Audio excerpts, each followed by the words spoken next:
Welcome once again to the Gaming News Canada show presented by GBG Plc. And as always is the case, I'm your host, Steve McAllister. If you've been working in the sports betting and gaming industry anywhere on the planet, there's a pretty damn good chance you and or your company has been recognized by one or more of the ubiquitous award shows, competitions, galas, events, etc., that take place over the calendar year.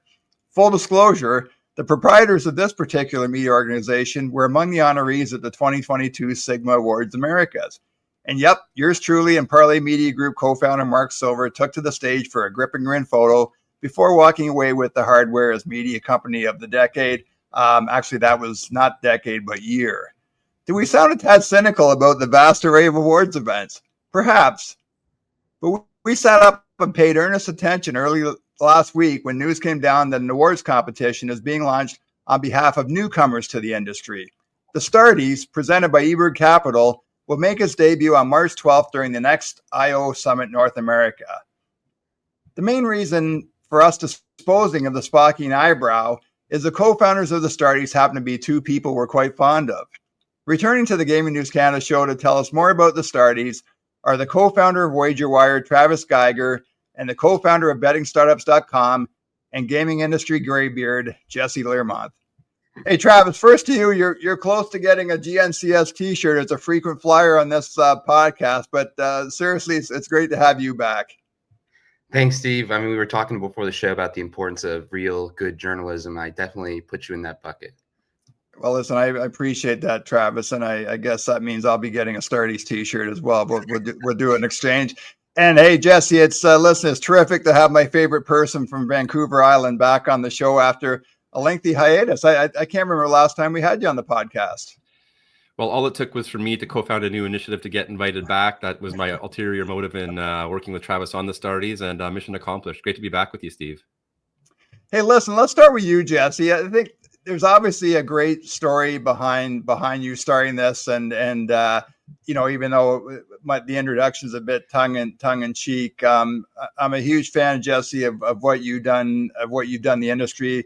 You were one of the first people I met face to face back at the SBC Americas conference in 2021, I think, or December 2021. Travis, always enjoy the conversations we've had with you, Zach, and Guy since we first met, I think, at the SBC Americas conference as well.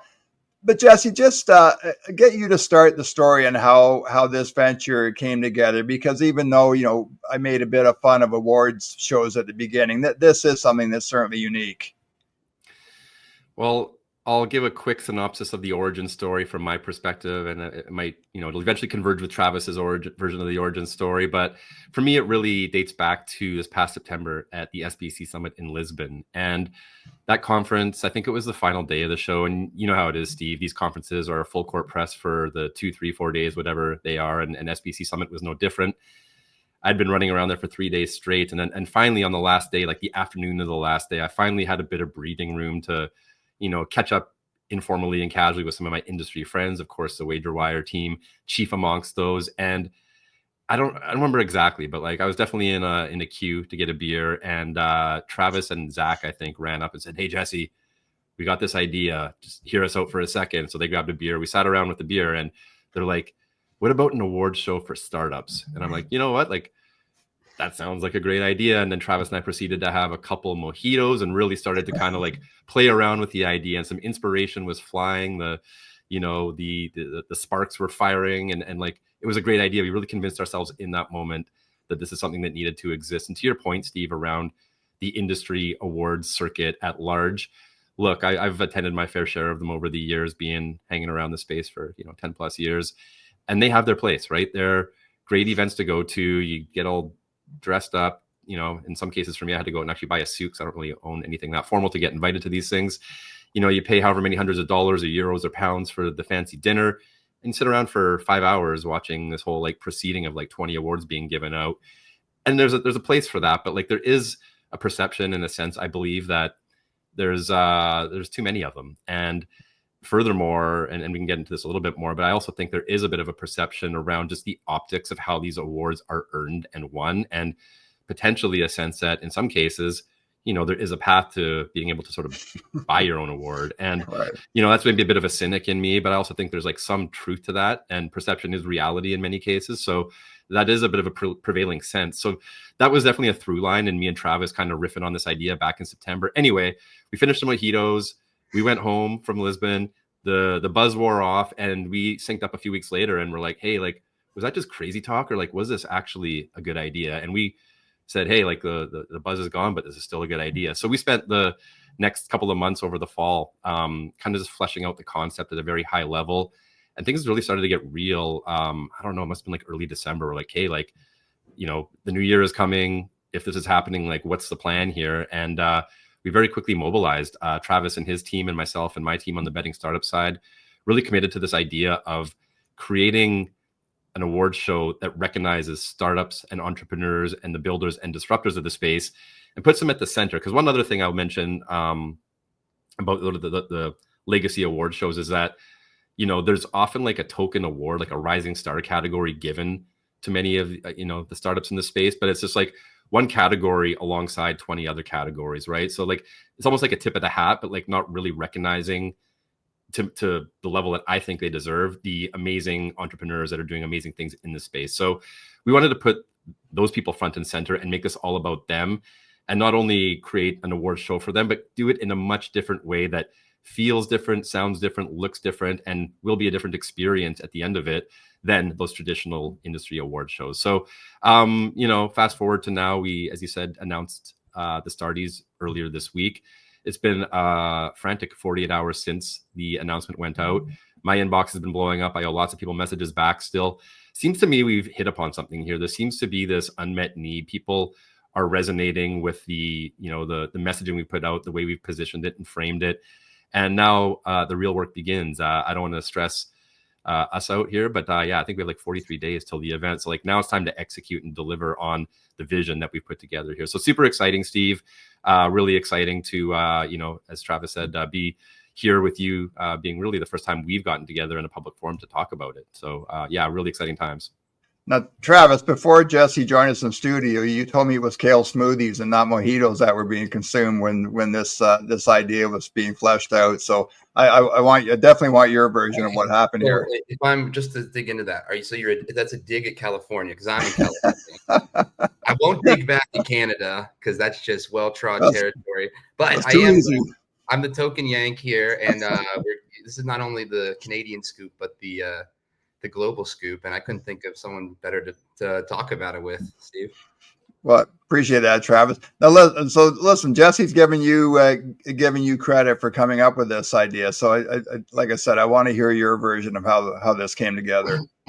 Well, Jesse was the thing that really makes this possible, though, because of just how plugged in he is to this community. It's a nice idea, and I can tell you how that came about, but without Jesse and the betting startups team, without the sign off of my co-founders, Zach and Guy, and them seeing the holistic picture of how this helps us as a startup. We're not going to award ourselves Starties, but there's a great benefit for, Jesse and I being involved, and Roger Ehrenberg saw the same holistic vision that we can talk about, and having him involved, Paris Smith, Sue Schneider. I mean, she created SVC, for crying out loud, and Kelly Ken, and the list goes on. Plus Optimove, Radar. These are not small names in the industry, right? And we're supposed to be a small award show. So I think what's interesting, there's too many awards, so I create another one. Because what the awards are getting wrong is not just the way that they're giving them out, the way that they're voting, and the way that they're doing the show. It's that they're missing this kind of community element, the fact that we're all in this together. And rather than celebrate competition, what if you can make a competition that stood for camaraderie, and you just made a paradox of everything?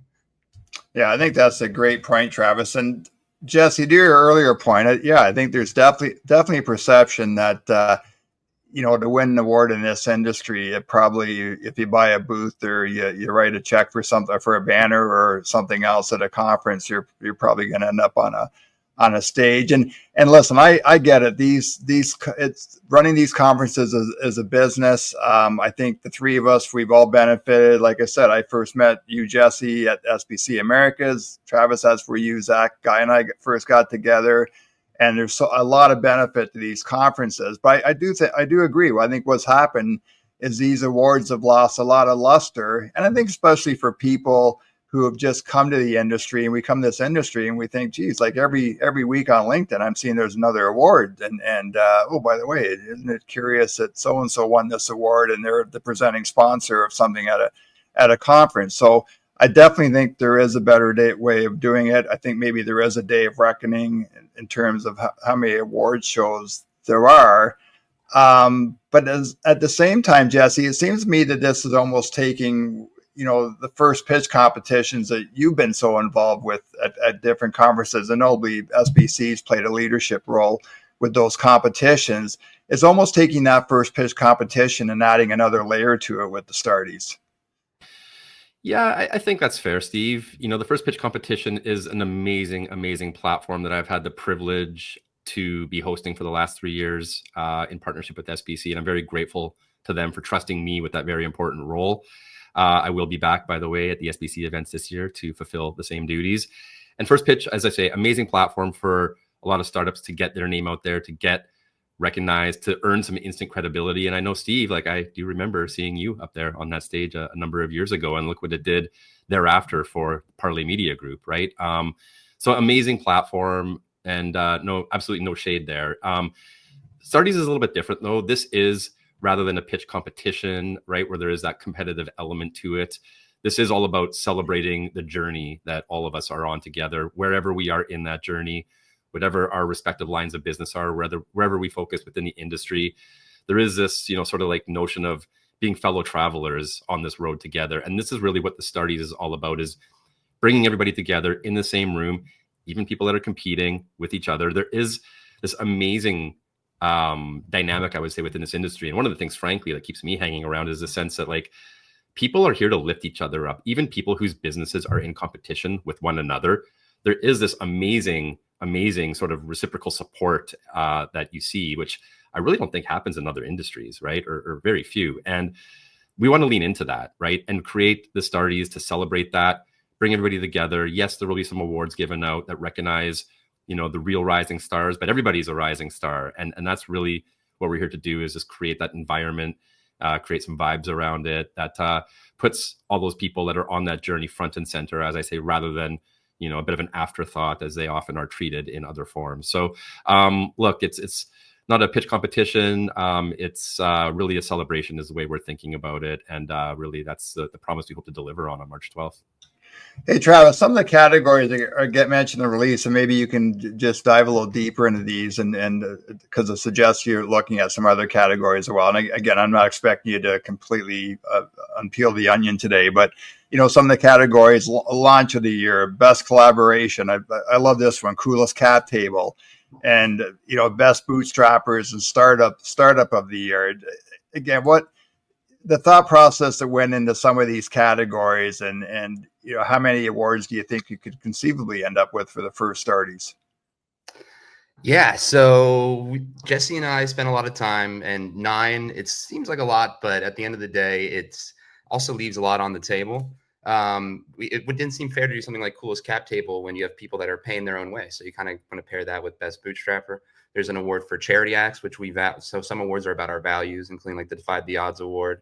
Then there's, best tech, best launch, startup of the year, marketing genius, which Optimove sponsored. Going back to like the real origin, and I'm glad that you guys got the the bitterness flavor out for the audience to keep in their mouth, because I feel like it's not a unique feeling. I feel like we're tapping into a lot of things, good and bad, and maybe try to channel the frustrating vibes and this kind of ego overdrive type of thing that seems to be happening, and then it almost starts to be classism, and we want to avoid all of that. And gatekeepers, and people start to get bitter, and then you lose that magic that Jesse was talking about that keeps everybody lifting everybody up. So this is slightly to mitigate that. We saw ourselves lose awards to the NBA, right? We saw ourselves lose awards to Sport Radar, who I love and is a sponsor, but might spend in a day the entire valuation of our company. So they deserve to win for sure, but that category is just, there's too much latitude. And what sucks for us is everyone knows that they're freaking awesome and they got the best contracts in the world. No one knows about us. And being shortlisted was cool. Having our stuff next to theirs was a superlative. but no one really got to hear our story at the end of the day, and we were out $5,000 for the table seat, you know? Right.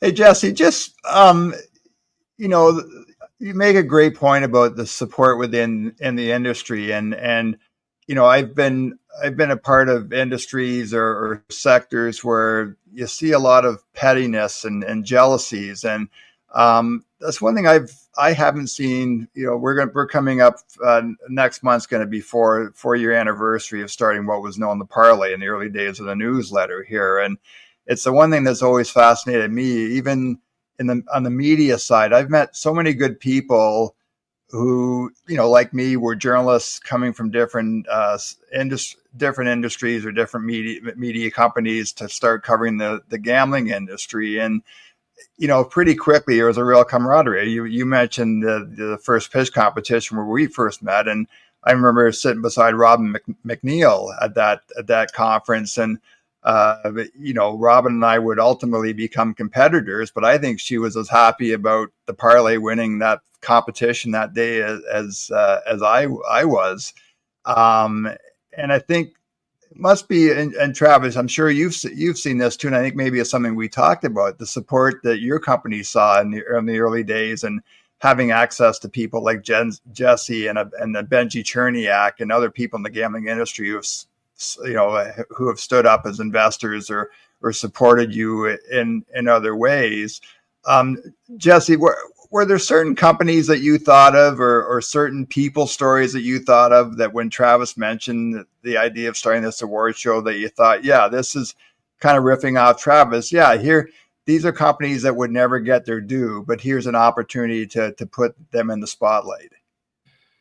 Yeah, that's pretty much spot on, Steve. I mean, for my humble little podcast, I try and give these folks a platform to tell their story and be heard. And, you know, my meager effort has some small impact, but it's not enough. There needs to be more for them, and a wider audience for them to be able to reach and tell their story to, because there is a tremendous number of good people doing great things at the early stage. And really, they need their big break, right? We all know what it's like in the early days in the trenches. You really need that big break. You need to manufacture your own luck. You need to come across a Benji at the right time, or people like that. We need to create more platforms for people to tell their stories and be heard and be discovered.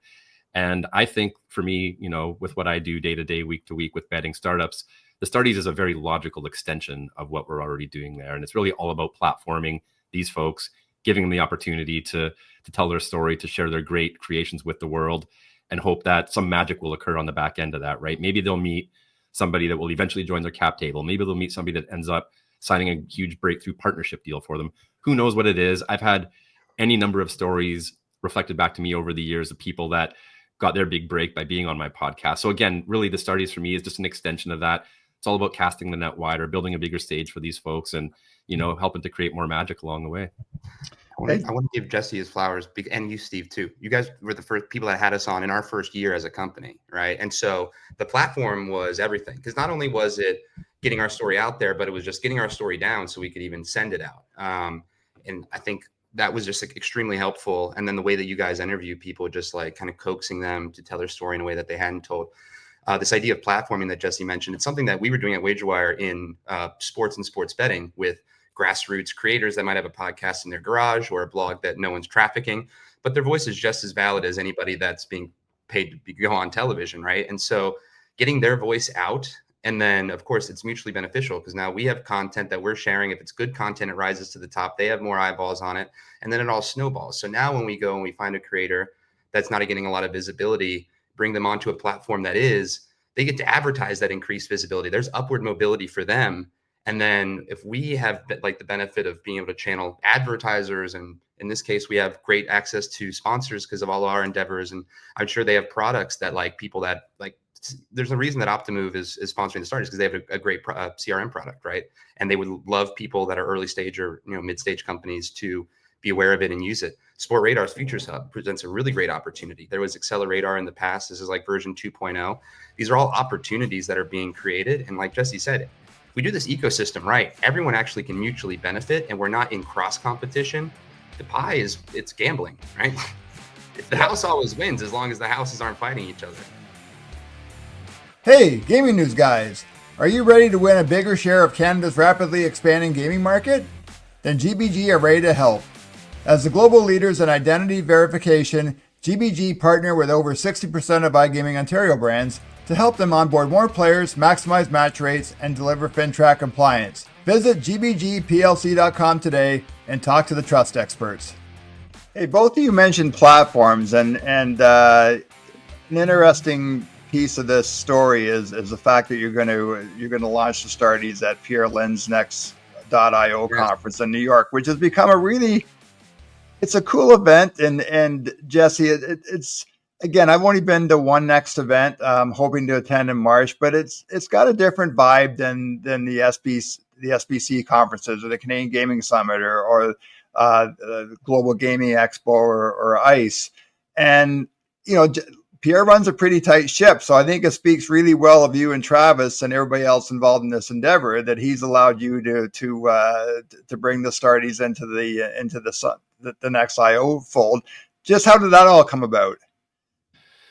Well, so dating back to way back when, like 2 months ago, Travis and I again were looking at the calendar for 2025 and saying, okay, like if this crazy idea becomes a reality, where is the best place to make it become a reality? And, there's a few sort of shortlisted candidates, but the one that really, really jumped out at us above all else right away was the New York City Summit held by Next.io in March. A couple of reasons for that, Steve. One, objectively, that particular show was one of the only sort of tier one industry shows that doesn't yet have an awards component to it, right? So there was a natural gap there where at least we could open up a discussion, say, hey, here's what we're thinking, here's what you are missing, is that a fit? But beyond that, and probably more importantly, and I'll do a little bit of, cheerleading for Pierre and the team here.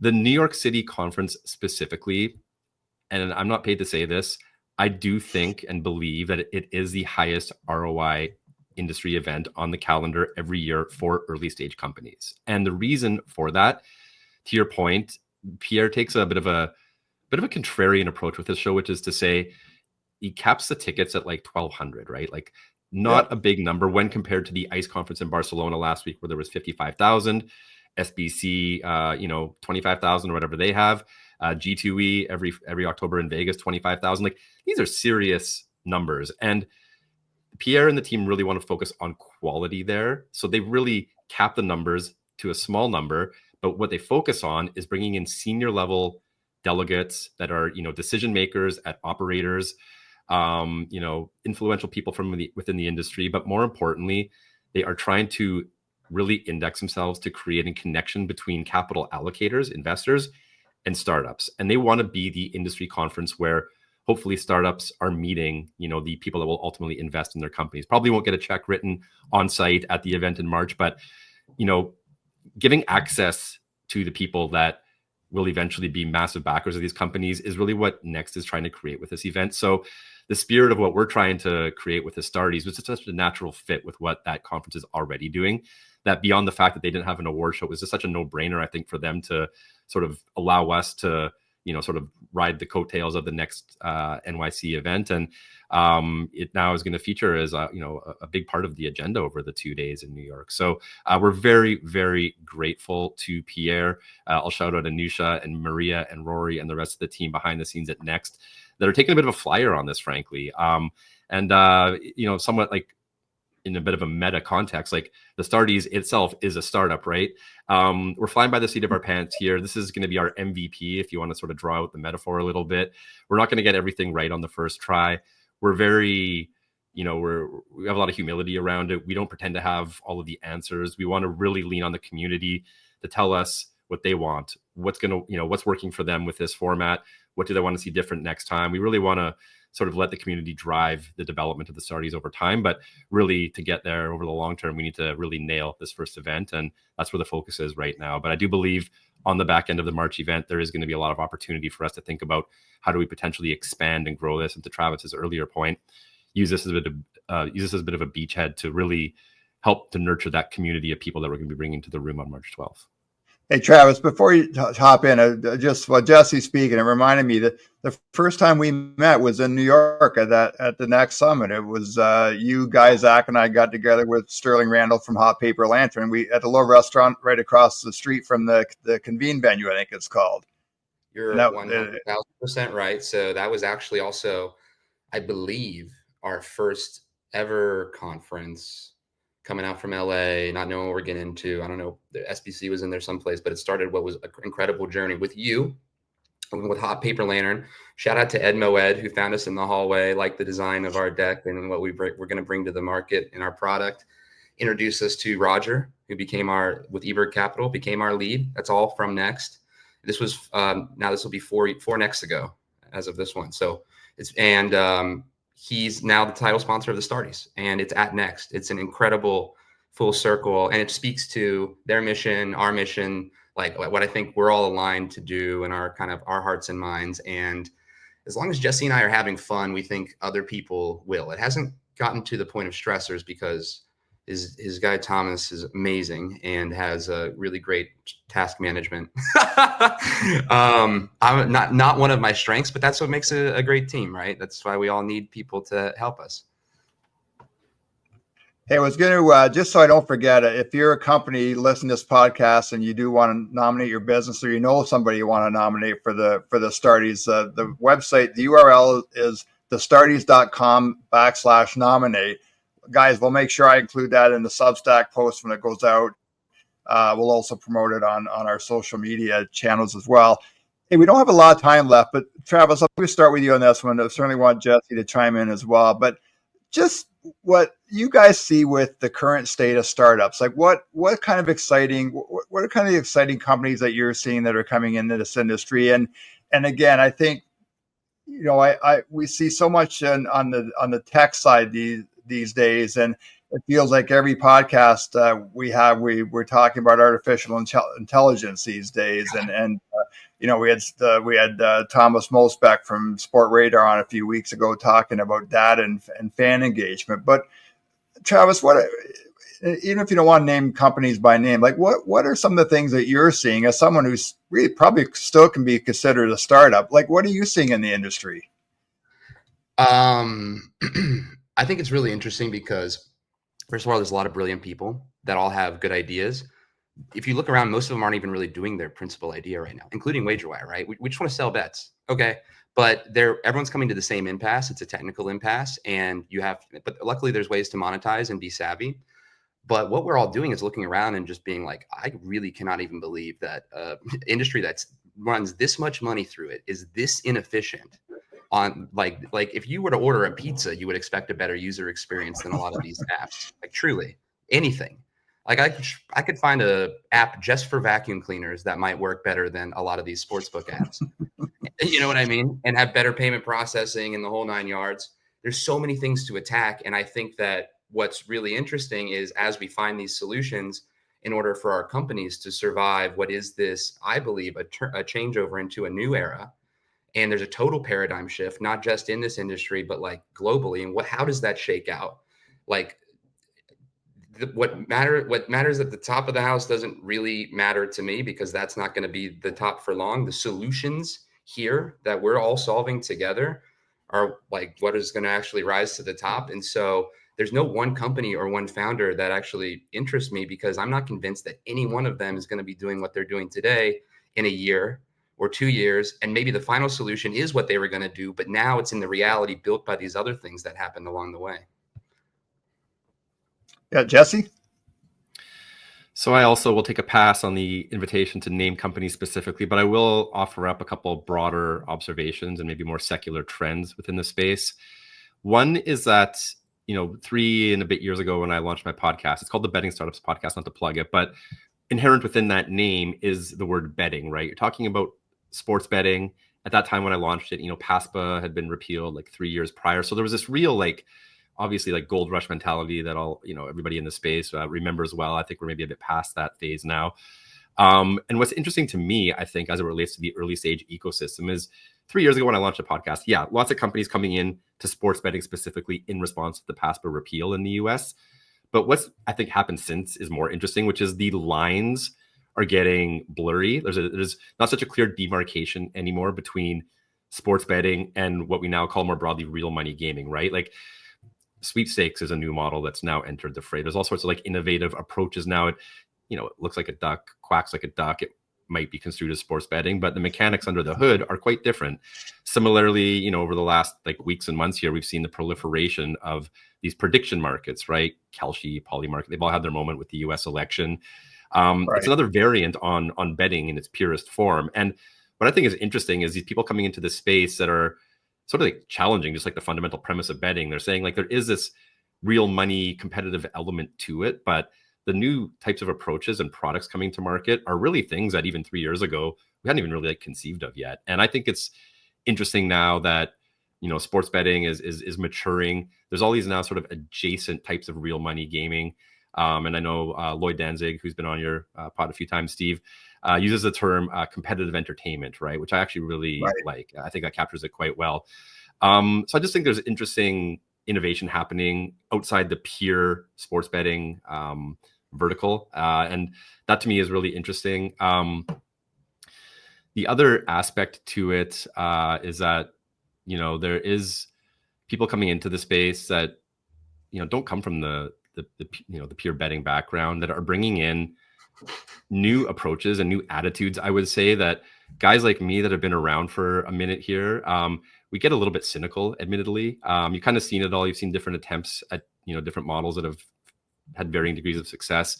People coming in that don't have that historical context, which cuts both ways. That can be bad, but also it means they don't have that baggage that some of us have that we're dragging around here, right? And they are really the ones that I think are going to, be willing to push that boulder uphill to bring new innovative concepts to market that, right now we might sit here and talk about them saying, hey, that'll never work.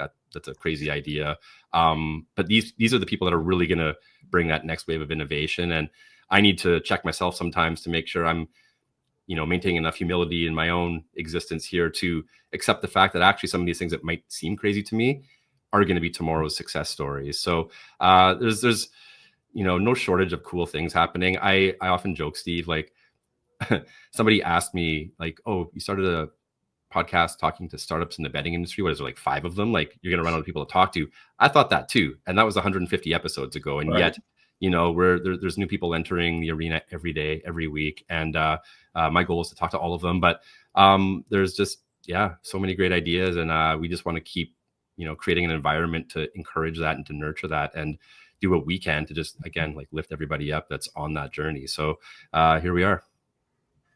Hey, Travis, last question for you and Jesse. It's the same topic, but I'll phrase the questions differently for the two of you. In terms of talent, I mean, I remember, your story with Guy and Zach is fairly well known now. Three buddies at UCLA who somehow stumbled their way into this industry.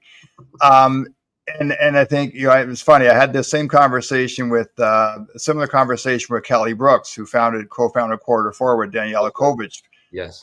Back in the early days, Jesse, when you and I first met each other, and Kelly talking about advertising for engineering positions back then for her company, Waterloo, Ontario, maybe getting 3 resumes. And a year later, just getting flooded with resumes from engineering students wanting to work in this industry. Travis, for you, I just wonder, have you seen, since you guys started WagerWire, have you seen a change in how people look at your company? And are you finding talent in different areas, or where are you finding that talent? Yeah, I mean, we started off with a really great core team of engineers, and we actually use the public for a lot. There are testers, there are community, there are content creators, right? They're actually our reps. They'll sign people up for their friends up for sports books, and it's insane what you can do when you have a community, right? And that's essentially what the Starties is here to do, is form the foundation of a community that you can do anything, right? Because then a community attracts talent. You no longer have to go seek and maybe even have a false premise of what you're looking for. The right thing will be attracted if you build something that attracts it.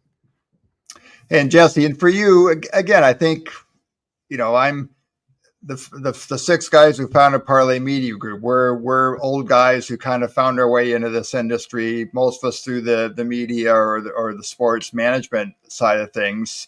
And then you have people like Zach, Travis, and a Guy who just, recent graduates of universities that get in this industry.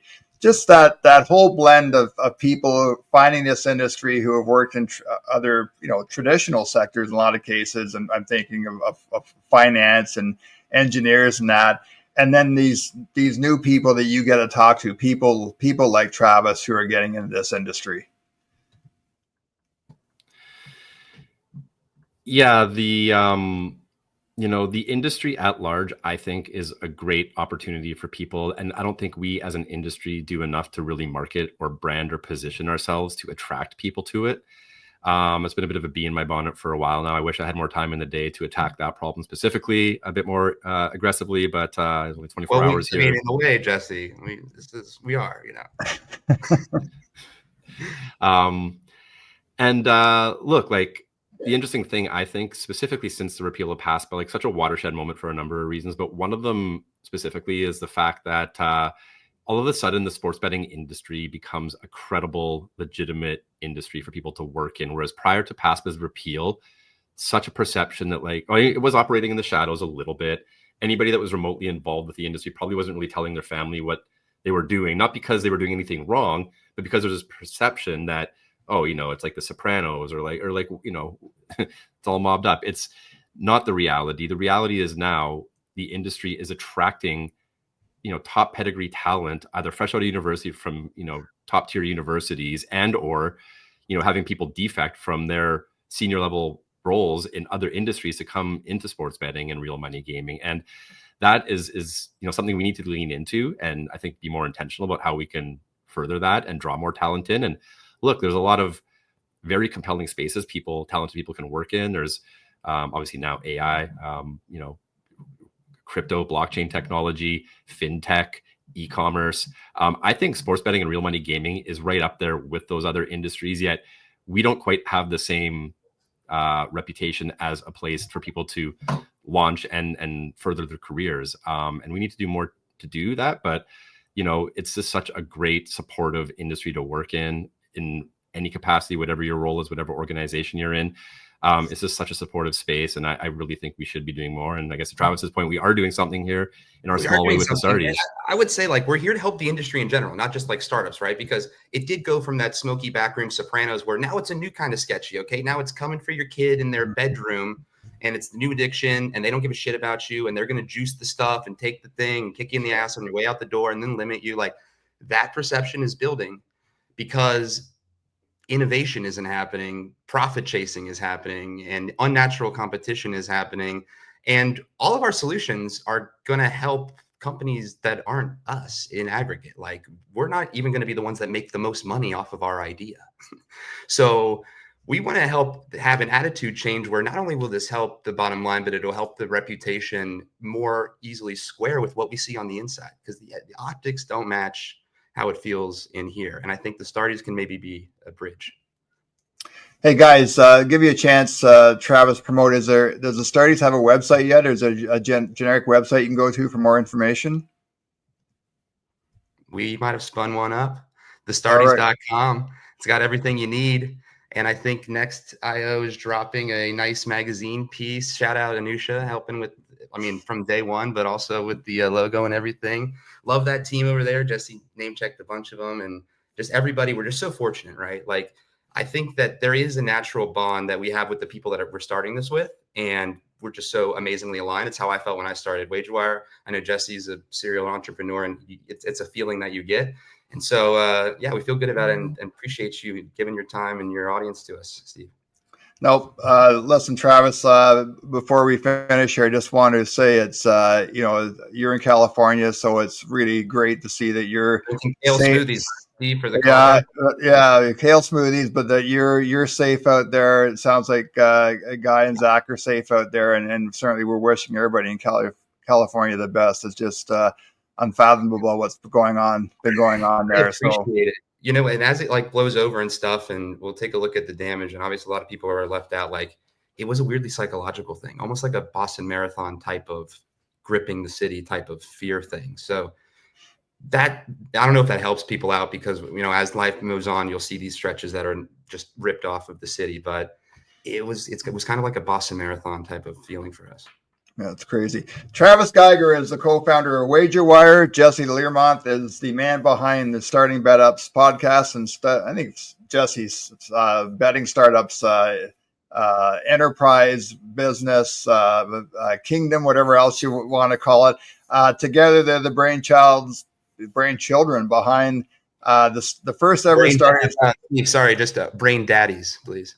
Brain Dad, I like that. That's a better one. Brain Daddies behind the Starties Awards show that will debut on March 12th at the Next IO New York City Summit. Look forward to following this, guys. If there's any way we can help you promote this as we move towards the inaugural show, we're more than happy to do that. And again, it's always great to talk to both of you. And we love the conversations with the two of you, and we certainly appreciate your support of our enterprise over time. But we really are wishing the best with the Starties. We appreciate you, Steve. Thanks for having us on to talk about it. Thank you, Steve. That's it for this episode of the Gaming News Canada show presented by GBG Plc. You can find us on Substack at gamingnewscanada.ca and also on the various podcast platforms. And before I forget, on our YouTube channel as well. Thanks again to Jesse Learmonth and Travis Geiger for joining us today. And we will see everybody again very, very soon.